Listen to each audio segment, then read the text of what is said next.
And let's start the game. All right, we are on game 2. Let me get this volume back up. Well, too high, too low. Hopefully it sounds okay. Of Zero versus Noble. Hopefully you tuned into the first game. If not, stop watching now, because spoiler alert, we'll be talking about winners and losers. And it's on the screen, so if you can't figure out who's who, good. If not, you've been spoiled. We've got Zero, the red Zerg, up 1-0 against Noble, the yellow Protoss. Red Zerg, Zero is in the top left position on Destination.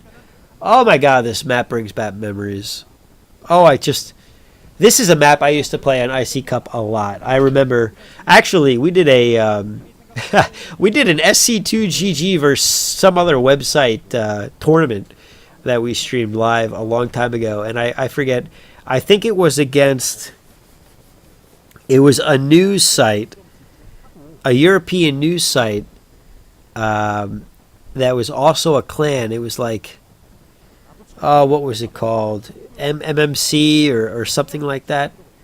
And I played one of the matches, and I won. I was Protoss versus Terran. Turns out the guy was like D-, so I couldn't have lost, apparently. But it was fun. I don't know if we won on a whole, but we had a good time. And this map holds a very special place in my heart. So glad to see they're playing it. It's got a couple sets of roads that act as choke points that span, I don't know if they're rivers or lakes or what, but they do provide strong choke points for the players to manipulate to their advantage or disadvantage in some cases. Great for lurker play. It's very hard for a player to traverse them, especially against hold lurkers or something crazy like that, without taking massive damage potentially. Or it's just a great delay tactic. So you end up seeing pretty late games here. You'll see a second base to the left, the natural of the Protoss. And then the third base is, I believe, right above the main base, but down a level. So you have to go around to it. And it can be hard to defend. But again, if you can get those main choke points, you're in pretty good shape. So the Protoss player... Oh, and they've got that random mineral in there. What was the mineral for? That gives you a mining option. Oh, so you couldn't wall that. You can go all the way around, right? You couldn't wall that off because of the mineral. And you could mine it out with like 5 guys. It's something like 50 minerals. So there were games where players would take some probes or something and mine it out and rush up that way. But...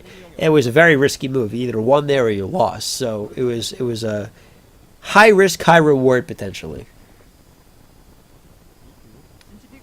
So yeah, very memorable IC Cup map, and just fun all around.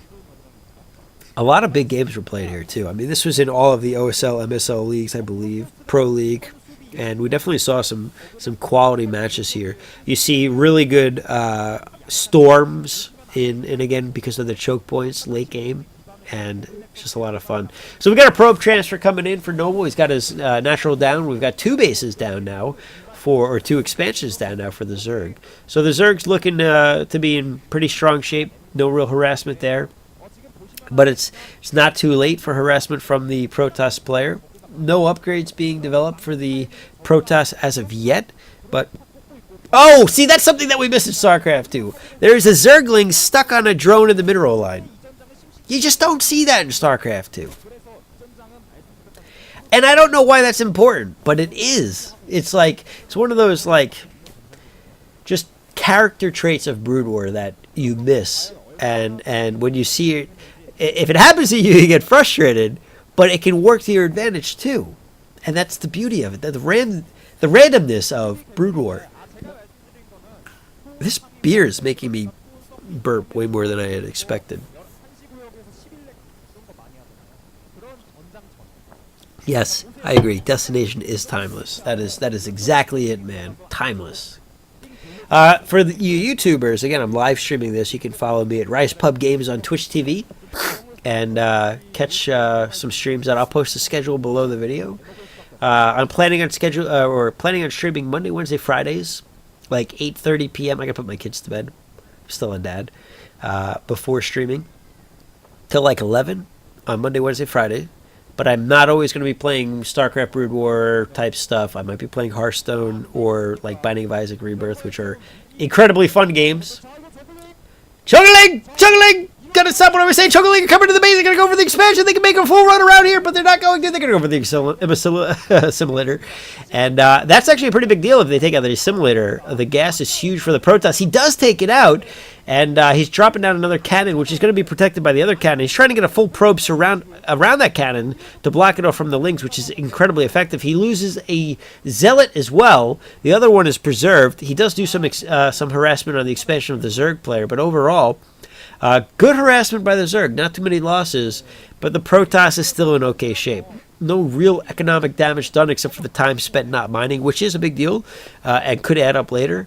I would say overall the Zerg came out ahead. We've got something going across the map for the Protoss player and more Zerglings in position to do some damage for the Zerg on the Protoss expansion. But with 2 cannons down and a new gateway to help block off that choke, it's unlikely that it's going to get much more damage down. Corsair is out, though, and he's going to take out the overlords that are in the area. There's no anti-air outside of maybe a spore colony here or there. I doubt it. I haven't even seen one. And I haven't seen a Hydraless Den completed yet with Hydras. Keep in mind, things like Queens don't exist, so your best anti-air are what you see right there. A couple of Scourge that will chase those Corsairs to the end of the earth, or until they get Dragoons to deter them. Looks like we've got 5 hatcheries down, I think, for the Zerg player. He's got a Spire. Obviously, we knew that. He had Scourges out. And I got to say, I feel like the Zerg is in a strong position. He's got map control. He's got his macro hatches up. He's got 3 bases. He's in position to take his 4th very easily and hold it because of his map control. And the Protoss player, outside of what appears to be an observer or 2, outside of that, doesn't know. I think it's just 1. Oh, that might be a neutral unit I'm looking at on the map. That's probably that stupid neutral paddle-handed unit that just walks around, the tri-paddle thing. It is. It's a weird creature. Hydraless Den is out. So now we've got dual tech available for the Zerg, and he hasn't committed to either. I haven't seen a Muta out. I haven't seen a Hydraless pop. But with 5 hatch, I'm expecting Hydra. And I think that's a fairly common builder, has been in the past. Yep, there they are. And the buildings here, the placement's quite good. But no, he's letting the Protoss have his way with them right onto the Hydra's face. Hydras are slow. They don't have range. No upgrades yet. He should be able to hold this. He's got sunken protection at the expansion, but he didn't go for the expansion. He went for it. He didn't go for the expansion. He went for the main natural expansion, not the 3rd base. So right now, Protoss has done some pretty decent damage, but 0 economic damage was had. And really, even if he lost a few Hydra, this, I think, puts the Protoss slightly behind the Zerg player still. More Corsair being built. He's preparing for potential Muta. That's the beauty of Zerg. You can do Muta switch like whoa. It looks like he's going Overlord hunting, but he's not going to find much with the amount of Hydra that are out there and about. He may even lose a Corsair there. Now he's going to get through. I think I just saw a glimpse of a DT. He obviously has a Dark Templar, a Templar archive, so he could be building some. 4th base going down. No 3rd yet for the Protoss. Remember, if you're Zerg, you always want to be a base ahead of Protoss or Terran. But, ooh, he's got to mine that out, by the way. Otherwise, it's going to take him forever to transfer drones all the way around. Oh, no, we got a stuck probe. That's the worst. 2 DTs are out. It looks like he lost some building up front. I don't know if something was locked in or what. Hydras are moving out. And I'm assuming he's going for a 1-1 timing here for the Hydra push because he's got the Evo. Well, I only saw 1 Evo chamber. Maybe he's got 2. I'm not sure what he's at upgrade-wise. I wish they would click on the units. I haven't been paying attention enough. Obviously, no upgrade on the air units. Click a Hydra, man. Click a Hydra. 0-0 on the Hydras, so he might be going for a timing push. We know he's got an Evo chamber. He may have made the Evo chamber purely for spores, but it's hard to say. It's the Panda Bear guy, the Ursidon. That's right, man. I always killed that thing. They had really great death animations.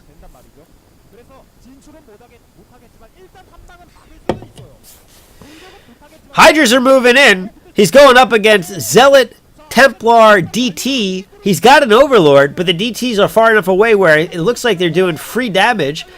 I'm not sure Storm is researched here. I haven't seen it drop yet. The Hydras are pretty well clumped up, but they've got speed now. And he's still got full map control. And Noble is still on 2 bases. This game is in the Zerg's hands. I mean, all he's got to do is go on the Protoss, and that's it. He's not utilizing that 4th base yet, but he doesn't even need it. He may lose a couple of Overlords here, but he's got Spores out, so they're well protected. And really, the Protoss is relegated to 2 bases at this point. And 4 gates! He's only got 4 gateways, and he's only getting his Observer now. He didn't need an Observer, actually. I just realized. There's no Lurkers. But there's a threat of Lurkers. There must have been a drop in the base. We just saw a drone pull, but we didn't get to actually observe that. Maybe it was a shuttle drop. That may have been enough to distract Zero for a little bit, but Zero's on his game, man. Lurkers are being morphed in. You see him in the back, and you see the Lurker egger on the screen. We're not seeing Carapace upgrades yet. Oh, those Corsairs are going to get maybe a couple of Overlords, but they have speed now, so they'll probably get away. And those 4 Corsairs will take forever to kill. Another shuttle coming out, but I think he was spotted by the Zerg player, potentially, anyway. It looks like he lost a Corsair in the harassment. Another one goes down to 1! And now it doesn't even matter. He can have 1 go around forever, and at the speed that he can kill, it doesn't matter. Lurkers are out. They're on the ramps. They're on the roads. This is like Mad Max, and he's like, pay the toll if you want to get through, and Noble does not have the money needed to pay that toll. Ursadon's getting in the way. Panda Bear guy.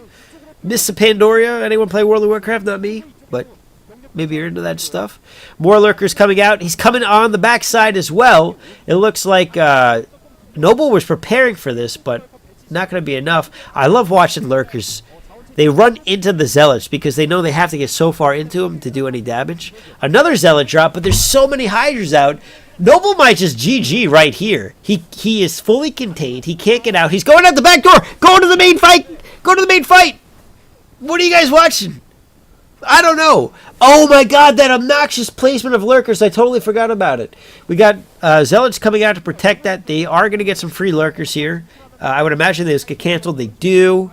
And really no harm, no foul. They lose 3 Hydras. And it looks like Noble is tired of being bullied. And he's going to start moving out with his Zealot Templar build. But it's going to be tough. There are Lurkers in random positions. Oh, he's in a fantastic spot. He takes out all the Templar. The Lurkers are still doing work here. The Observer finally go. 2 Observers are out there to try to take that out. Remember, 1 Scourge takes out an Observer. That's all you need. So they're easy to maintain if you're the Zerg player. Maintain. They're easy to keep an eye on and manage. All right, they're doing stats of this guy. He's a B rating, rank 80. I guess that's like their equivalent of IC Cup. Zero is now finally mining from his 4th, and a ton of Hydras out on the map. They've got +1 acidic spray or whatever it's called. He's focusing down the Templar, but there are a lot of Zealots. But he's got nicely hidden Spores, and he may be able to hold this. Or Sunkets, I should say. And Lurkers from behind. This is going to get cleaned up. There's nothing that the Protoss is going to be able to do. Oh, the damage is done. He's trying to do another drop in the main base, and most of the Zerg forces are out. He may be able to clean up a couple of drones, but I think it's too little too late. He's finally trying to get his 3rd base, but the Zerg's been on 4 for a while, and he's sitting in the 5th base location that the Zerg is likely to take, and probably just reminded to take as he runs through there chasing the Protoss. Trying to take out the Spire. He's going to do just that. It goes down, but I'm not sure it matters. He wasn't making anything but Scourge, and he's not placing high importance on making those Scourge anyway. I mean, there's a couple of observers, but it hasn't played that big of a role where he's scared of them. We're still on Zealot Templar tech only. He's not mined out of his main. That's pretty good. He's been doing a very good job at transferring and maintaining the spread. Which ultimately means he's staying at low econ. Hydras are catching a couple of Templar out in the open, and they're going to get 1, if not 2, free Templar. Looks like the Protoss player is trying to take his 4th. Not sure he's going to be able to do so. There are a lot of Hydra on the map. Still just +1 attack upgrades. Zealots have +2 weapon upgrades, so the Protoss is in good shape upgrade-wise against the Zerg. But again, these Zealots are getting manhandled by the Hydras. And here they go, running in. They're all going to get taken out here. There's no way these Zealots are going to clean up. They go down. There's no Templar to back this up. There's one. He doesn't get anything out. They take out an Observer. They might take out the second one. Lurkers are going to do even more work here. He's running in to try to focus down the Templar. He gets it. He gets the Templar. And that's probably going to be game right there as he runs in with the rest of this group of Hydras. And I'm not sure what else the Protoss player can do. He loses 200 Templar. He gets one Storm. And types GG, and he even stands in the storm. So Zero's going to win this match and set 2-0 against Noble, which wasn't too much surprise based on the stats of these guys. And their statistics showed that the Zerg player had a much higher win rate than the Protoss player did. Although we don't have a real full set of what Noble has. But Zero was clearly the favorite there. And he did exactly that. He cleaned up those two matches pretty easily. And that's going to be it for Zero. So GG. Next up, let's do, I think, who is next? Oh, I closed the straw poll. Oh, I got to stop recording. YouTube, thanks for watching. We'll see you in the next game.